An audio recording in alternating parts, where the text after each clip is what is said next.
Assalamu alaikum, I'm Aisha and you're watching Samaa News. Here are today's headlines.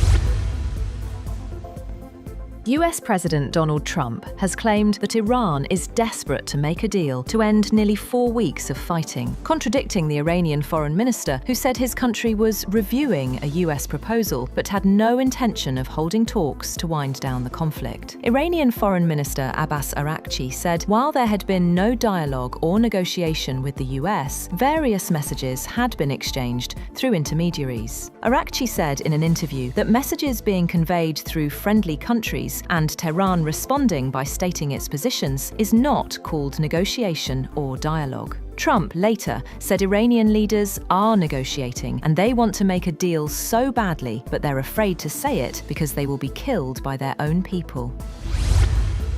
Moreover, Iran has told intermediaries that Lebanon must be included in any ceasefire agreement with the United States and Israel, linking an end of the war to a halt to Israel's offensive against Hezbollah. Iran's press TV cited an Iranian official saying Tehran wanted any deal with the United States to secure an end to the war, both on Iran and other resistance groups in the region. 6 regional sources familiar with Iran's position said Tehran had informed mediators as early as mid-March that it sought a deal that would also stop Israel's attacks on Lebanese armed group Hezbollah.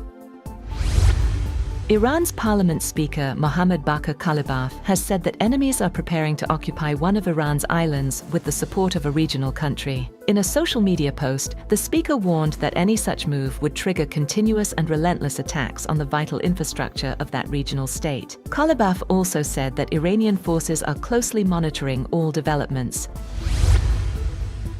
The United States has reportedly delivered a 15-point plan to Iran to end the ongoing Middle East conflict, with Pakistan's army chief acting as a key intermediary. Officials briefed on the plan say it addresses Iran's ballistic missile and nuclear programs, a halt to enrichment of nuclear material on Iranian soil, suspension of funding for regional proxy groups, establishment of a free maritime corridor in the Strait of Hormuz, and a potential ceasefire to allow detailed negotiations. Meanwhile, Iran has reportedly set its own conditions, including guarantees against future attacks, compensation for war-related losses, and full control over the Strait of Hormuz.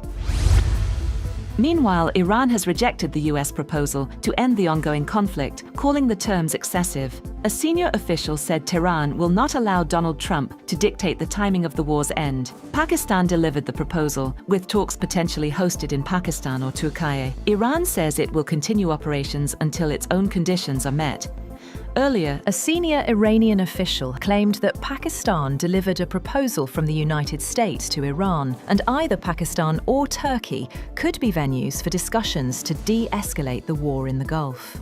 The comments were among the few signs that Tehran was willing to consider diplomatic proposals, despite having denied in public that it would negotiate with the administration of President Donald Trump. The Iranian source did not disclose details of the proposal passed on by Pakistan, or whether it was the same as a 15-point US proposal that has been reported by news outlets. The source said Turkey had also helped to end the war, and either Turkey or Pakistan was under consideration as the venue for such talks.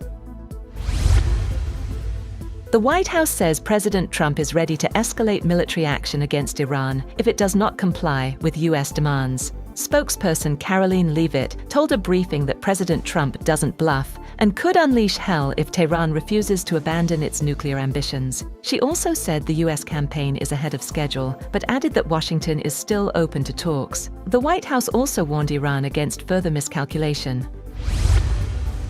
A Los Angeles jury has found Meta and Alphabet's Google negligent for designing social media platforms that are harmful to young people in a $6 million verdict that will serve as a bellwether for numerous similar cases. The jury found Meta liable for $4.2 million in damages and Google for $1.8 million, small amounts for two of the world's most valuable companies with annual capital spending over $100 billion each. The Los Angeles trial is meant to serve as a bellwether or test case for the thousands of similar lawsuits consolidated in California state courts.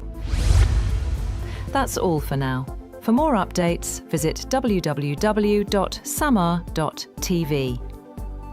Thank you for watching Samaa News.